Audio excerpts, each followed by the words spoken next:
يا أيها الذين آمنوا لا ترفعوا أصواتكم فوق صوت النبي ولا تجهروا له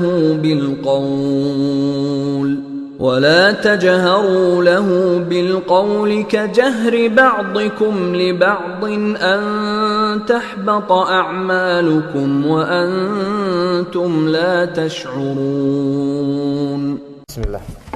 Bismillahirrahmanirrahim. Insyaallah kita lanjutkan salat sunnah sehari-hari. Bismillah. Salat sunnah sehari-hari. Satu, salat sunnah rawatib. Sunnah atau anjuran untuk mengerjakan amalan ini berdasarkan sabda Rasulullah sallallahu alaihi wasallam. Ma min abdin muslimin yusalli lillahi ta'ala kulla yawmin sintai asyrata rak'atan khatawu'an khairu faridatin illa banallahu lahu baitan fil jannati au nubiya lahu au buniya lahu baitun fil jannah. Ini Masya Allah, antum pokoknya dalam waktu 2 bulan antum harus sudah benar baca ini. Kalau enggak antum dipecat nanti. Terus tidaklah seorang muslim mengerjakan sholat sunnah setiap hari 12 rakaat karena Allah, melainkan Allah pasti akan membangunkan sebuah rumah baginya di surga atau dibangunkan baginya sebuah rumah di surga. Rinciannya yang seperti ini, rincian tepatnya. Terus rinciannya sebagai berikut: 1. 4 rakaat sebelum sholat zuhur dan 2 rakaat setelahnya. 2 rakaat setelah sholat maghrib. 3. 2 rakaat setelah sholat isya dan 2 rakaat sebelum sholat subuh. Wahai saudaraku tercinta, tidakkah engkau merasa rindu untuk dibangunkan rumah di surga? Perihalalah nasihat yang datang dari Rasulullah SAW dengan tetap mengerjakan sholat sunnah 12 rakaat. Oke, jadi itu hitungannya diingat-ingat. Dia subuh 2 rakaat, 2, kemudian 4 rakaat sebelum zuhur. Jadi sebelum zuhur itu sunnahnya 4.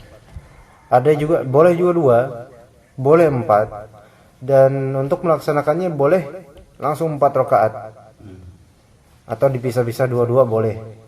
Boleh juga dengan tasyahud awal boleh. Dengan tanpa tasyahud awal langsung ke rakaat 3 juga boleh.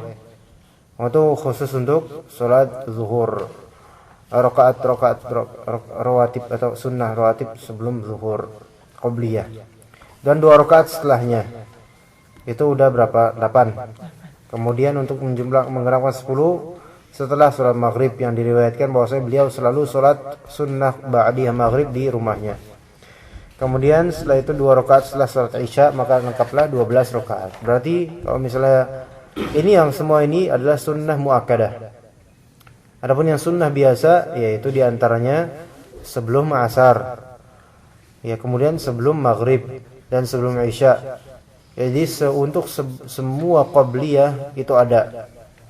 Semua qabliyah salat waktu itu ada sunnahnya, tetapi yang muakkadah itu cuma subuh dan zuhur. Adapun sunnah yang ghair muakkadah itu asar, maghrib dan isya. Adapun ba'diyah semuanya ada kecuali asar dan subuh. Nah, subuh malah enggak boleh, asar juga enggak boleh, malah enggak boleh salat malah. Setelah salat asar enggak boleh. Asar dan subuh dan asar. Adapun zuhur langsung sunnahnya sunnah muakkadah. Maghrib sunnahnya sunnah muakkadah. Isya sunnahnya sunnah muakkadah. Jadi paham pemetanya, hafal ya. Jadi kalau misalnya qabliyah itu semuanya qabliyah kecuali semua salat 5 waktu semuanya ada qabliyahnya, sunnah. Tetapi ada sunnah muakkadah dan ada ghair muakkadah. Yang muakkadah adalah subuh, qabliyah zuhur. Dah. Adapun yang ghair muakkadah, qabliyah asar, qabliyah maghrib, qabliyah isya. Kemudian ba'diyah itu ada 2 yang tidak dibolehkan salat ba'diyah. Asar dan subuh dan asar. Kemudian ada juga zuhur ba'diyah sunnah muakkadah, maghrib ba'diyah sunnah muakkadah, isya ba'diyah sunnah muakkadah. Ya, jadi qobliyah dan ba'diyah masing-masing terbagi menjadi dua gitu. Ada yang ya begitu, ada yang boleh salat sunnah, ada yang sunnah, ada yang tidak boleh salat. Ya. Kalau untuk sholat sunnah ba'diyah 4 rakaat setelah zuhur, apa khusus untuk sholat Jumat aja? 4 rakaat setelah sholat Jumat. Zuhur boleh juga 4 rakaat sebenarnya. Cuma yang muakkadahnya 2 rakaat. Baik Jumat atau yang lainnya. Boleh. Wallahu a'lam. Iya, Pak Firman. Sebelum sholat subuh itu ada sholat sunnah kan? Tapi kalau terlambat itu boleh kita qadha setelah subuh. Boleh diqadha, baik itu subuh, zuhur, sholat sunnah qobliyah lah pokoknya. Waktunya setelah sholat subuh. Langsung setelah sholat subuh. Selama memang dia sholat jemaah di masjid. Adapun kalau dia sholat sendirian di sini di rumah, ya dia dahulukan qobliyah selama waktunya nggak mepet. Itu. Iya, jadi nggak apa-apa kalau misalnya dengan niatan qadha setelah kita sholat setelah sholat subuh, kita niatkan qadha sholat sunnah. Itu selama dengan syarat dia itu ketinggalan qobliyah bukan karena meremehkan, bukan karena sesuatu meremehkan, tapi karena memang dia nggak sempat karena tidur mungkin atau buang air tadi atau semacamnya. Adapun kalau misalnya ngeremehin udah jam 4 udah bangun tadi, udah azan, terus dia masih misal nonton bola, terus dia mengkodoknya setelah jemaah, itu nggak benar, nggak bisa itu. Jadi kodoknya harus ada sebabnya juga yang syar'i, bukan karena peremehan. Juga dilaksanakannya usahakan jangan di musola atau masjid, apalagi masjid di sini, karena akan menimbulkan fitnah lebih besar. Apalagi kalau imamnya dari kalangan mereka, sehingga nanti kita sholat 2 rakaat lagi dikira kita merasa nggak sah berimam dengan itu. Nah, ini bisa fitnah nanti jadinya. Jadi baiknya di rumah aja, gitu ya. Wallahu a'lam. Tadi siapa yang baca tuh? Antum yang baca. Nah, insyaallah. Qari kita. Salat duha. Salat duha. Salat duha ini sebanding dengan 360 sedekah. Yang demikian bisa terwujud karena di dalam tubuh manusia ada 360 sendi atau persendian, dan setiap sendi tersebut membutuhkan sedekah setiap harinya. Sedekah bagi persendian tersebut merupakan wujud rasa syukur atas nikmat Allah. Guna mencukupinya, maka 2 rakaat dari salat duha sebagai sarananya. Faedah salat duha. Sebagaimana dalam Sahih Muslim, Rasulullah SAW bersabda, Yusbihu ala kulli sulama min ahadikum sadaqah, wa kullu tasbihatin sadaqah, wa kullu tahmidatin sadaqah, wa kullu tahlilatin sadaqah, wa kullu takbiratin sadaqah, wa amrun bil ma'rufi sadaqah, wa nahyun 'anil munkari sadaqah, wa yujzi'u min dzalika rak'atani yarka'uhuma minat duha. Antum di rumah sering baca latihan. Ya, terus setiap pagi pada tiap-tiap ruas persendian di antara kalian memiliki hak, yaitu sedekah. Setiap tasbih adalah sedekah, setiap tahmid adalah sedekah, setiap tahlil adalah sedekah, setiap takbir adalah sedekah. Amar ma'ruf termasuk sedekah, mencegah dari kemungkaran termasuk sedekah. Maka yang mencukupi demikian itu adalah salat duha 2 rakaat. Sulama al-mafsil, yaitu ruas persendian atau sendi. Juga berdasarkan riwayat Abu Hurairah radhiyallahu an bahwa ia menuturkan, Ausoni Khalili sallallahu alaihi wasallam bisiyami salasati ayyamin min kulli syahr wa ra'atayi duha wa ana utira qabla ana arqud. Aku telah diberikan senasihat oleh kekasihku Rasulullah sallallahu alaihi wasallam dengan 3 hal, yaitu berpuasa 3 hari tanggal 13, 14, 15 pada setiap bulan Hijriah, 2 rakaat salat duha dan salat witir sebelum aku tidur. Waktu salat duha adalah mulai dari 1/4 jam setelah terbitnya matahari sampai kurang dari 1/4 jam sebelum salat zuhur. Oke, ya, ini penting. Salat duha berarti insyaallah membuat rezeki kita lebih lancar. Kalau misalnya kita dirasa rezeki kita seret atau kayak ngadat-ngadat atau kayak ngeden gitu, susah dapatnya, nah mungkin bisa ditolong dengan mengamalkan salat duha ini, karena salat duha ini sebanding dengan 360 sedekah, dan yang namanya sedekah itu insyaallah memperlancar rezeki. Ya, pemahamannya seperti itu. Kemudian waktunya salat duha mulai dari 1/4 jam setelah terbitnya matahari, yaitu ya syuruk itu. Dimulai dari itu salat syuruk sampai durasinya sampai 1/4 jam sebelum salat zuhur. 15 menit sebelum salat zuhur itu malah dilarang salat saat itu. Ya, jadi salat jam 11 boleh enggak? Jam 11 boleh. Yang penting 1/4 jam sebelum dikumandangkannya azan zuhur. Itu semua waktu salat duha. Ya, semua waktu salat duha.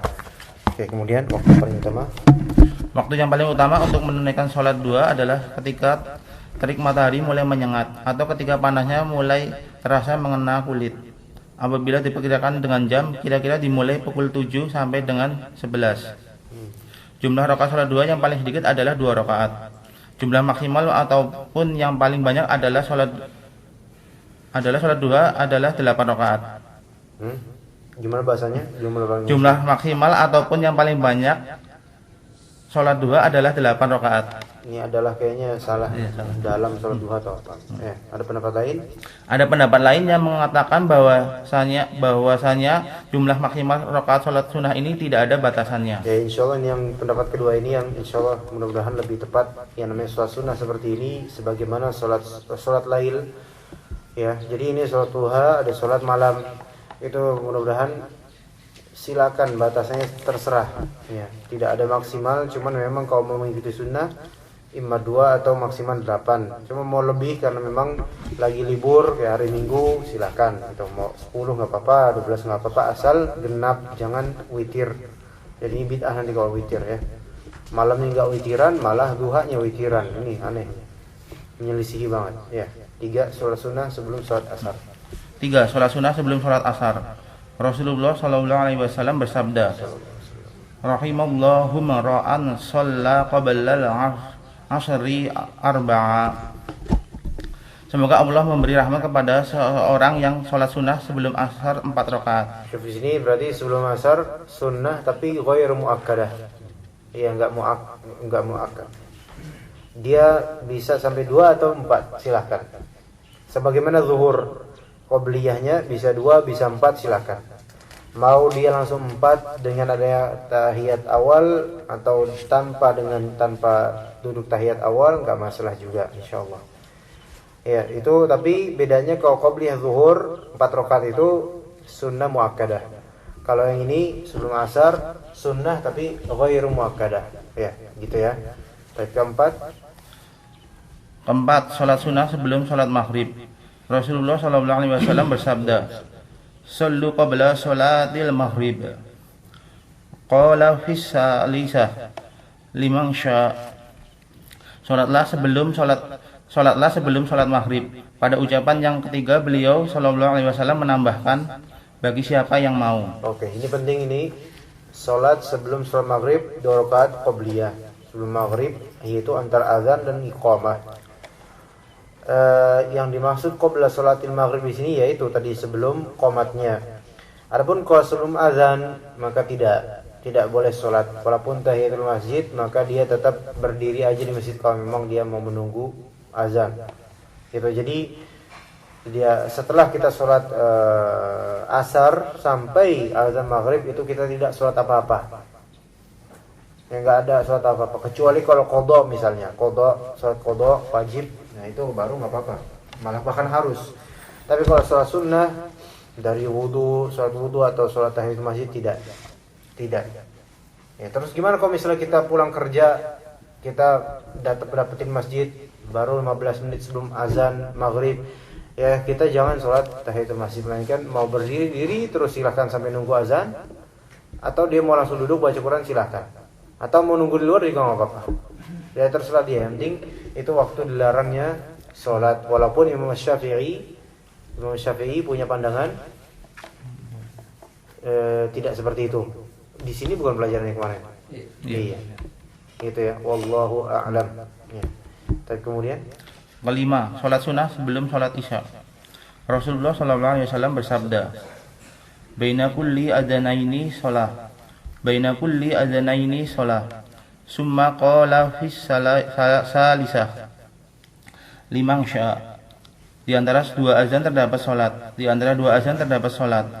Pada ucapan ketiga beliau bersabda, bagi siapa yang mau. Imam An-Nawawi berkata, yang dimaksud dengan dua azan adalah azan dan iqamat. baik, jadi azanain, jadi iqamah juga disebut azan.